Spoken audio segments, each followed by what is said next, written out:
സംവിധായകൻ Sanalkumar ശശിധരനായി lookout notice പുറത്തിറക്കും. പ്രമുഖ നടിയുടെ പരാതിയിൽ സനൽകുമാർ ശശിധരനെതിരെ കേസെടുത്തിരുന്നു. നടിയുടെ മൊഴി ഉടൻ രേഖപ്പെടുത്തും. എറണാകുളം എളമക്കര പോലീസാണ് കേസെടുത്തിരിക്കുന്നത്. സംവിധായകൻ സനൽകുമാർ ശശിധരനും നമുക്കൊപ്പം ചേരുന്നു. ശ്രീ സനൽകുമാർ ശശിധരൻ, നിങ്ങളൊരു കാര്യം പറയുക, അത് നിഷേധിച്ചുകൊണ്ട് നടി നിങ്ങൾക്കെതിരെ ഇമെയിൽ വഴി പരാതി കൊടുക്കുക, ജാമ്യമില്ലാ വകുപ്പുകളിൽ പോലീസ് കേസെടുക്കുക. ഇത് വളരെ വ്യക്തമാണ്. ഇതിനകത്ത് ഇതല്ല യഥാർത്ഥത്തിൽ നടക്കേണ്ടത് എന്ന് പറഞ്ഞുകൊണ്ട് താങ്കൾ വീണ്ടും പോസ്റ്റ് ഇടുക. അതെന്തുകൊണ്ടായിരിക്കും? എന്തുകൊണ്ടായിരിക്കും എന്ന് ചോദിച്ചു കഴിഞ്ഞാൽ ഇതിനകത്ത് എന്താണ് സ്ത്രീ, എന്താണ് കേസ്, എന്താണ് എനിക്കറിയില്ല. സ്ത്രീയുടെ എന്താ കേസ്? എന്താ? പിന്തുടർന്ന് ശല്യപ്പെടുത്തുക, സ്ത്രീത്വത്തെ അപമാനിക്കുക. ഈ വകുപ്പുകളിൽ, ജാമ്യമില്ലാത്ത ഈ വകുപ്പുകളിലാണ് കേസെടുത്തിരിക്കുന്നതാണ് ഇപ്പോൾ വന്നിരിക്കുന്ന FIR അനുസരിച്ച് നമുക്ക് അറിയാൻ കഴിഞ്ഞിരിക്കുന്നത്. കഴിഞ്ഞ 2 വർഷമായിട്ട് ഞാനും മഞ്ജു വാര്യരുമായിട്ട് സംസാരിക്കുന്നുണ്ട്. അപ്പോ മഞ്ജു വാര്യർ എന്നോട് പറഞ്ഞത് അവരുടെ ജീവന് ഭീഷണിയുണ്ട്. എന്നോട് ബന്ധപ്പെട്ടാൽ തന്നെ, ഞാനുമായിട്ട് കോണ്ടാക്ട് ഉണ്ടെന്ന് അറിഞ്ഞാൽ തന്നെ അവരുടെയും അവരുടെ മകളുടെയും ജീവന് ഭീഷണിയുണ്ട് എന്നാണ് എന്നോട് പറഞ്ഞത്. അപ്പോ അതുകൊണ്ടാണ് ഞാൻ ആ ശബ്ദരേഖ പബ്ലിഷ് ചെയ്യുകയും അതേപറ്റി പുറം ലോകത്തോട് പറയുകയും ചെയ്തു. അതിനകത്ത് സ്ത്രീത്വത്തെ അപമാനിക്കുന്ന ഒന്നുമില്ല. ശരിക്കും പറഞ്ഞു കഴിഞ്ഞാൽ അത് സ്ത്രീ സുരക്ഷയെ സംബന്ധിക്കുന്ന ഒരു വലിയ വിഷയമായതുകൊണ്ട്, അത് എന്റെ കൺസേൺ ആയതുകൊണ്ട് ഞാൻ സൊസൈറ്റിയോട് പറഞ്ഞു എന്ന് മാത്രമേ ഉള്ളൂ. അതിനകത്ത് സ്ത്രീ സുരക്ഷയുമായിട്ട് ബന്ധപ്പെട്ട് എന്താ, വ്യക്തമായിട്ടുള്ള ഒരു സ്റ്റോക്കിംഗ് ഉണ്ടല്ലോ. അതായത് ഒരാൾക്ക് അപകടം വരുന്നു എന്ന് മാത്രമല്ലല്ലോ നിങ്ങൾ പറയുന്നത്. നിങ്ങളുടെ ഒരു പ്രണയമുണ്ട്, അല്ലെങ്കിൽ നിങ്ങൾ രണ്ടുപേര് തമ്മിലുള്ള പ്രണയമുണ്ട് എന്ന തരത്തിലൊക്കെ പറയുന്നത് സ്വാഭാവികമായിട്ടും അപ്പുറത്തുള്ള ആളുടെ വികാരത്തെ മാനിക്കാത്ത ഒരു കാര്യമായിരിക്കുമല്ലോ. അല്ല, അത് ഞാൻ പറഞ്ഞത്, ഞങ്ങള് 2 വർഷമായിട്ട് സംസാരിച്ചുകൊണ്ടിരിക്കുന്നു. ആ സംസാരത്തിന്റെ ഓഡിയോ ക്ലിപ്പാണ് ഞാൻ പുറത്തു വിട്ടത്. കാരണം അത് എന്നോട് സംസാരിച്ചു കഴിഞ്ഞാൽ, എന്നോട് കോണ്ടാക്ട് ഉണ്ടായി എന്ന് പറഞ്ഞാൽ തന്നെ ജീവന് ഭീഷണിയാണ് എന്ന് നിരന്തരം പറഞ്ഞത് കൊണ്ടാണ് ഞാൻ അത് പുറത്തു വിട്ടത്. അതിനകത്ത് എന്ത് സ്റ്റോക്കിംഗ് ആണുള്ളത്? അപ്പൊ പിന്നെ ഈ പരാതി വന്നിരിക്കുന്നത് ഇപ്പോ ആദ്യത്തെ കേസിൽ കുറ്റപത്രം നൽകാനിരിക്കെയാണ് ഈ രണ്ടാമത്തെ കളവായിട്ടുള്ള പരാതിയാണ്. സ്വാഭാവികമായിട്ട് അങ്ങനെയാണെങ്കിൽ ഇതിനൊരു പരാതി കൊടുക്കേണ്ട സാഹചര്യം ഇല്ലല്ലോ. ഇല്ല, ഉറപ്പായിട്ടും ഇല്ല. പരാതി കൊടുക്കേണ്ട സാഹചര്യമില്ല. ഇതിനകത്ത് ആകെ കൂടെ ഉള്ളത്, ഞാൻ ആ ശബ്ദരേഖ പുറത്ത് വെക്കുമ്പോ മഞ്ജു വാര്യർക്ക് ചെയ്യാവുന്നത്, മഞ്ജു വാര്യർ പബ്ലിക്കായിട്ട് അത് ഒരു സ്റ്റേറ്റ്മെന്റ് പുറപ്പെടുവിക്കുകയോ അല്ലെങ്കിൽ എന്നെ വിളിച്ച് സംസാരിക്കുകയോ അല്ല ചെയ്യേണ്ടത്. എല്ലാ കാര്യങ്ങളും പബ്ലിക്കായിട്ട് മാധ്യമങ്ങൾക്ക് മുന്നിൽ വരണം എന്നില്ലല്ലോ. അത് ഓരോടത്ത് ചോയ്സ് ആണല്ലോ. നിയമപരമായിട്ട് മുന്നോട്ട് പോയാൽ മതിയല്ലോ. എല്ലാവരും പബ്ലിക്കായിട്ട് കാര്യങ്ങൾ പറയില്ലല്ലോ. നിയമപരമായിട്ട് ഇതിനു മുൻപ്, ഇത് ആദ്യമായിട്ടല്ലല്ലോ. ഇതിനു മുൻപ് 3 വർഷം മുൻപ് എനിക്കെതിരെ ഒരു കള്ളക്കേസ് കൊടുത്തിട്ടുണ്ട്. അത് കള്ളക്കേസാണെന്ന് മഞ്ജു വാര്യർ തന്നെ ആ ശബ്ദരേഖയിൽ പറയുന്നുണ്ട്. അത് ഇതുവരെ അതിനകത്ത് ഒരു തെളിവ് കൊടുത്തിട്ടില്ല. യാതൊരു തരത്തിലെ കേസ് മുന്നോട്ട് പോയിട്ടുമില്ല. ഇല്ല, അത് കുറ്റപത്രം നൽകാനിരിക്കുകയല്ലേ, അത് തള്ളിപ്പോയിട്ടൊന്നുമില്ലല്ലോ. ആ കേസ് കുറ്റപത്രം നൽകാനിരിക്കുകയല്ലേ. 3 വർഷം ഒരു കേസിന് ആ കേസിന്റെ ആകെക്കൂടെ ശിക്ഷാ കാലാവധി എന്ന് പറയുന്നത് 3 വർഷമാണ്. ആ കേസിൽ എന്ത് കുറ്റപത്രമാണ് ഇനി 3 വർഷം കഴിഞ്ഞിട്ട് നൽകാനിരിക്കുന്നത്? എന്തുകൊണ്ടാണ് അതിനകത്ത് യാതൊരു തരം നടപടി ഉണ്ടാകാത്തത്? എന്തുകൊണ്ടാണ് അതിലിതുവരെയും മൊഴി രേഖപ്പെടുത്താത്തത്? കുറ്റപത്രം നൽകിയതിനു ശേഷമായിരിക്കില്ലേ അതിൽ കൂടുതൽ നടപടികൾ ഉണ്ടാവുക സാധാരണ? കുറ്റപത്രമല്ല, കുറ്റപത്രം നൽകണമെങ്കിൽ അന്വേഷണം നടക്കണ്ടേ? അതിനകത്ത് മഞ്ജു വാര്യരുടെ മൊഴി രേഖപ്പെടുത്തണ്ടേ? 3 വർഷം വേണോ ഒരു കേസിൽ മൊഴി രേഖപ്പെടുത്താൻ? ഇപ്പോ നൽകിയ പരാതിയിൽ മൊഴി രേഖപ്പെടുത്തുന്നുണ്ട്. അതൊക്കെ പോട്ടെ. എന്നെ ബെയിലബിൾ ആയിട്ടുള്ള ഒരു ഒഫൻസിൽ എന്നെ ഇങ്ങനെ നടുറോഡിൽ അറസ്റ്റ് ചെയ്യുന്നത് ഏത് നിയമത്തിന്റെ പേരിലായിരുന്നു എന്നെ അറസ്റ്റ് ചെയ്തത്? ഇപ്പൊ കൊടുത്ത പരാതി എന്താണ്? ഇപ്പൊ കൊടുത്ത പരാതി, ഞാൻ ഒരു 7 ദിവസം മുൻപ് ഞാനും മഞ്ജു വാര്യരുമായിട്ട് 2 വർഷമായിട്ട് സംസാരിക്കുന്നുവെന്നും അവരുടെ ജീവന് ഭീഷണി ഉണ്ടെന്ന് എനിക്ക് അറിയാൻ കഴിഞ്ഞുവെന്നും അതിന്റെ ശബ്ദരേഖയാണ് ഇത് എന്നും പറഞ്ഞിട്ട് ഞാൻ പൊതുസമൂഹത്തോട് സംസാരിക്കുകയായിരുന്നു ചെയ്തത്. അപ്പൊ അത് അവരുടെ ശബ്ദരേഖ അല്ലെങ്കിൽ അത് അവർ പറയുകയല്ലേ ചെയ്യേണ്ടത്? ഇതെന്റെ ശബ്ദരേഖ അല്ല. എന്നെ അറിയാത്ത ആളല്ലല്ലോ മഞ്ജു വാര്യർ. എന്റെ സിനിമയിൽ അഭിനയിച്ചിട്ടുള്ള ആളാണ്. ഞാൻ അടുത്ത സിനിമ ചെയ്യാനിരുന്നപ്പോഴും അതിനകത്ത് അഭിനയിക്കാമെന്ന് തയ്യാറായ ആളാണ്. അപ്പോ ഞാൻ ഇങ്ങനെ ഒരു കാര്യം പറയുന്നു, 2 വർഷമായിട്ട് ഞാനും മഞ്ജു വാര്യരുമായിട്ട് സംസാരിക്കുന്നു, ഇതാണ് ശബ്ദരേഖ, അവര് പറഞ്ഞതനുസരിച്ച് അവരുടെ ജീവന് ഭീഷണിയുണ്ട്, അവരുടെ മകളുടെ ജീവന് ഭീഷണിയുണ്ട് എന്ന് ഞാൻ പൊതുസമൂഹത്തോട് പറയുന്നു. അപ്പൊ അവർക്ക് ചെയ്യാവുന്നത്, സനൽ ഇത് ഞാനല്ല, ഞാനാണ്, നിങ്ങൾ ആരെയും തെറ്റിദ്ധരിപ്പിച്ചു എന്ന് പറയാം. അതല്ലെങ്കിൽ പബ്ലിക്കായിട്ട് ഒരു പോസ്റ്റ് ഇടാം, അല്ലെങ്കിൽ പത്രസമ്മേളനം നടത്തി പറയാം. ഇതൊന്നും അല്ലാതെ 8 ദിവസത്തിന് ശേഷം, 8 10 ദിവസമായി എന്ന് തോന്നുന്നു, ഒരു കേസ് അർദ്ധരാത്രി പോലീസ് സ്റ്റേഷനിൽ രജിസ്റ്റർ ചെയ്തു എന്ന് പറയുന്നു. എന്തുകൊണ്ടായിരിക്കും അത്? ശ്രീ സനൽകുമാർ ശശിധരൻ, താങ്കളുടെ ആ ഒരു താങ്കൾ പറയുന്നതിന്റെ ആത്മാർത്ഥതയെ മാനിക്കുന്നു. പക്ഷേ ഇത് അപ്പുറത്ത് നിന്ന് ഒരാൾ പറയുമ്പോഴാണല്ലോ അതിനൊരു വാലിഡേഷൻ ഉണ്ടാവുന്നത്. എല്ലാ കാര്യങ്ങളും അപ്പുറത്ത് നിന്ന് പറയുന്നതിന്റെ സത്യസന്ധത ആദ്യം നിങ്ങൾ മനസ്സിലാക്കണം.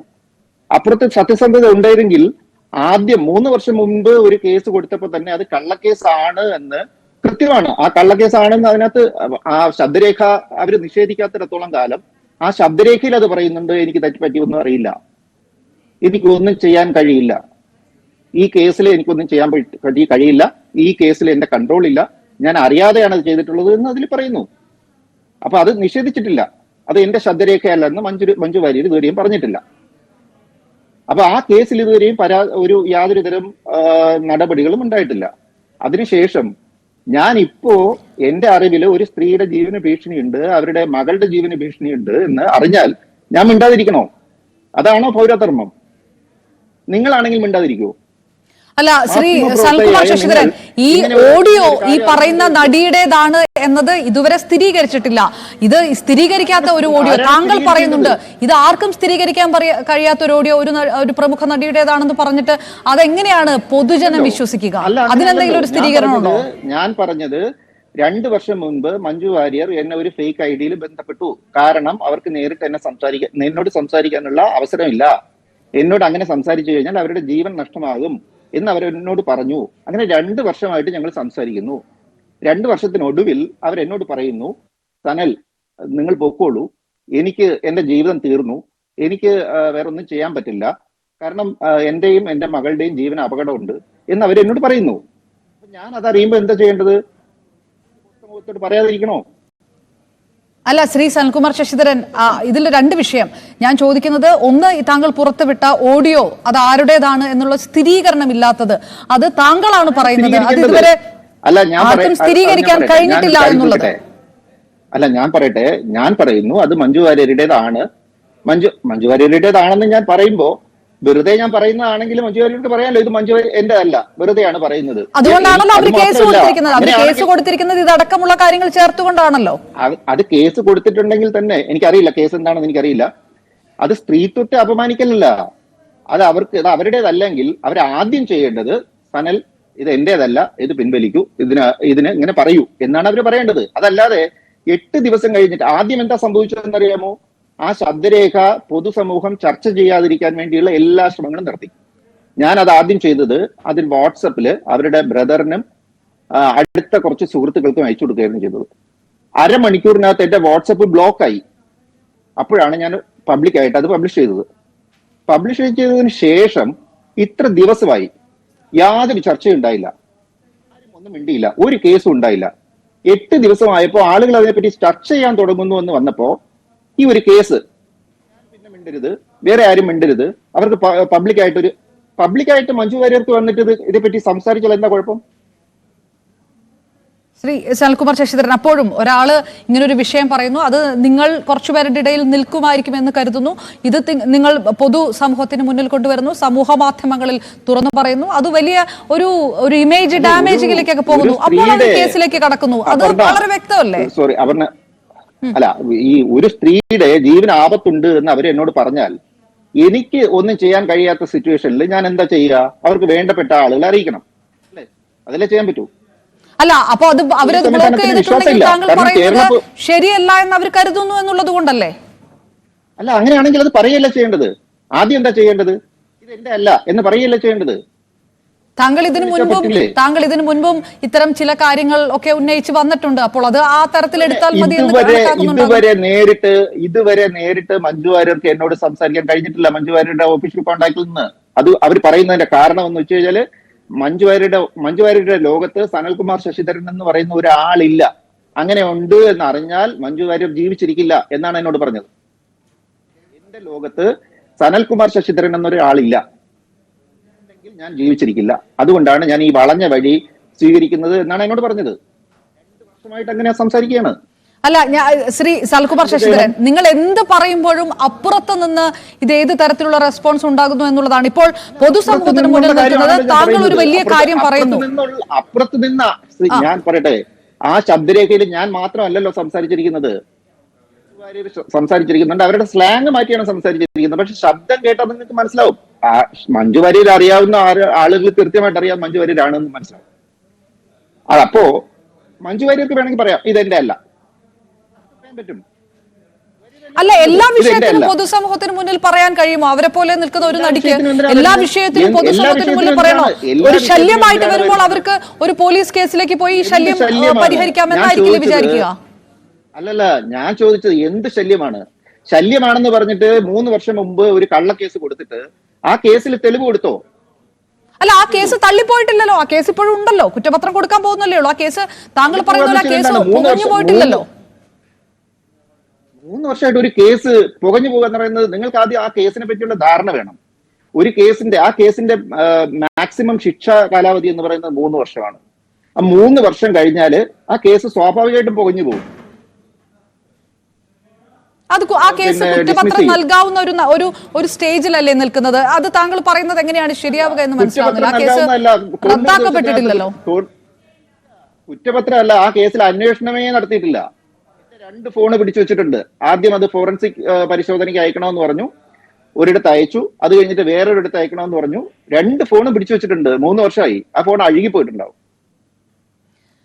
ഈ കേസിൽ എന്തായാലും അവർ മൊഴി നൽകും എന്നാണ് പറഞ്ഞിരിക്കുന്നത്. അവരുടെ ഇമെയിലിൽ നിന്നാണ് പരാതി വന്നിരിക്കുന്നത്. അപ്പോൾ നിങ്ങൾ പറയുന്നത്, ഞാൻ അതാണ് ചോദിക്കുന്നത്, അവർ മൊഴി നൽകില്ല എന്നാണോ? എന്നോട് പറഞ്ഞതനുസരിച്ച് മഞ്ജു വാര്യരുടെ ഇമെയില്, മഞ്ജു വാര്യരുടെ ഫേസ്ബുക്ക്, മഞ്ജു വാര്യരുടെ എല്ലാ സോഷ്യൽ മീഡിയ അക്കൗണ്ടും കൈകാര്യം ചെയ്യുന്നത് വേറെ ആരോ ആണ്.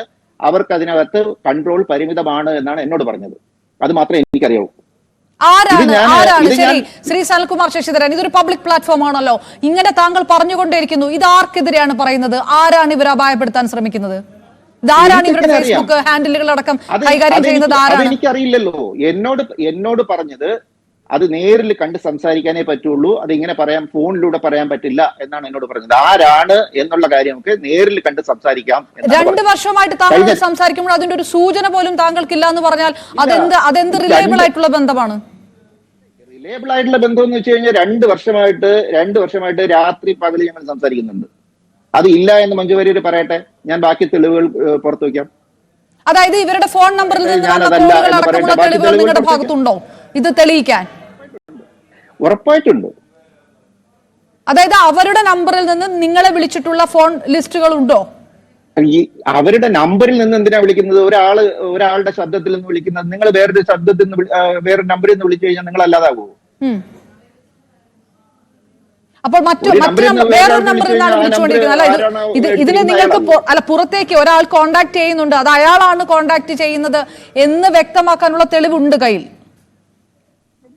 എന്റെ കയ്യിൽ തെളിവുകളുണ്ട്. 2 വർഷമായിട്ട് ഞങ്ങൾ ഇതിപ്പോ അവരല്ലെങ്കിലോ മറ്റാരെങ്കിലും അവരുടെ ശബ്ദത്തിൽ വിളിക്കുകയോ നിങ്ങളെ പറ്റിക്കുകയോ ചെയ്യുന്നതാണെങ്കിലോ? ആരാണ് പറയേണ്ടത്? ഞാൻ പറയുന്നു ഇത് മഞ്ജു വാര്യരാണെന്ന്. ഞാൻ പറയുമ്പോ മഞ്ജു വാര്യരല്ലേ പറയേണ്ടത്, ഇത് ഞാനല്ല എന്ന് പറയേണ്ടത്. അത് ഫസ്റ്റ് ഇൻസ്റ്റൻസിൽ പറയണ്ടേ? അല്ല, അതാണല്ലോ കേസ് കൊടുക്കുന്നതിന്റെ അർത്ഥം. താങ്കൾ പറയുന്നത് കേസ് കൊടുക്കുന്നത് താങ്കൾ പറയുന്നത് തെറ്റാണ് എന്ന് പറയുന്നതും ഒരേ അർത്ഥമാണ്. കേസ് കൊടുക്കുന്നത് ഈ ഇത്ര ദിവസം 10 ദിവസത്തോളം ആയതിനു ശേഷം ഇത് പൊതുസമൂഹം ചർച്ച ചെയ്യും എന്നുള്ളൊരു അവസ്ഥ വന്നപ്പോ മഞ്ജു വാര്യർ പൊതുസമൂഹത്തോട് സംസാരിക്കേണ്ടി വരുന്ന ഒരു നിർബന്ധിതമായ ഒരു അവസ്ഥ വന്നാൽ അത് സത്യങ്ങൾ പുറത്തു വരും എന്നുള്ളത് കൊണ്ട് അവരെ സംസാരിക്കാതിരിക്കാൻ വേണ്ടി ഇങ്ങനെ ഒരു കേസ് ഉണ്ടാക്കി അടക്കുകയാണ് ചെയ്യുന്നത്. ഞാൻ നേരത്തെ ചോദിച്ച പോലെ മറ്റാരെങ്കിലും അവരുടെ ശബ്ദത്തിലോ അല്ലെങ്കിൽ അവരാണെന്ന് പറഞ്ഞുകൊണ്ടോ നിങ്ങളോട് സംസാരിച്ചു കൊണ്ടേ ഇരിക്കുകയാണെങ്കിലോ? ആരാണ് പറയേണ്ടത്? ഞാനോ നിങ്ങളോ അല്ലല്ലോ പറയേണ്ടത്. നിങ്ങളല്ലോ അത് മറ്റാരെങ്കിലും ആണെന്ന് പറയേണ്ടത്. അത് അവരല്ലേ പറയേണ്ടത്. ഇനിയിപ്പോ നാട്ടിലേക്ക് താങ്കൾ തിരിച്ചു വരും, അങ്ങനെയാണെങ്കിൽ കേസിനെ ഫേസ് ചെയ്യാണല്ലോ വേണ്ടത്. നേരെ ഇത് മാധ്യമങ്ങൾക്ക് മുന്നിൽ പറയാം, അവരോട് മാധ്യമങ്ങളോട് സംസാരിക്കാൻ പറയാം. എന്ത് കേസാണ് എന്നുള്ളതൊക്കെ പിന്നീട് ഞാൻ തീരുമാനിക്കാം. നാട്ടിലേക്ക് തിരിച്ചു വരാൻ ഉദ്ദേശിക്കുന്നുണ്ടോ? താങ്കൾക്കെതിരെ ലുക്കൌട്ട് നോട്ടീസ് ഉള്ളത് കൊണ്ടാണ് നാട്ടിലേക്ക് തിരിച്ചു വരാൻ ഉദ്ദേശിക്കുന്നുണ്ടോ? നാട്ടിൽ ജീവിക്കാനുള്ള അവസ്ഥ ഇല്ലാത്തത് കൊണ്ടാണല്ലോ ഞാൻ നാട് വിടേണ്ടി വന്നത്. നാട്ടിൽ ഞാൻ മര്യാദയ്ക്ക് സിനിമ ചെയ്തുകൊണ്ടിരുന്ന ആളല്ലേ. അപ്പൊ നാട്ടിലേക്ക് താങ്കൾ തിരിച്ചു വരില്ല സ്വാഭാവികമായിട്ടും? ഞാനൊരു ചലച്ചിത്ര പ്രവർത്തകനായിരുന്നു. എനിക്ക് കേരള സംസ്ഥാന സർക്കാരിന്റെ ഏതാണ്ട് 6-7 അവാർഡ് കിട്ടിയിട്ടുണ്ട്. അവാർഡുകൾ ഞാൻ മലയാളത്തിലേക്ക് കൊണ്ടുവന്നിട്ടുണ്ട്. എനിക്ക് കേരളത്തിൽ നിൽക്കാൻ പറ്റാത്ത അവസ്ഥ കൊണ്ടാണല്ലോ ഞാൻ നാട് വിടേണ്ടി വന്നത്. അപ്പൊ അങ്ങനെയുള്ള ഒരാളിനോട്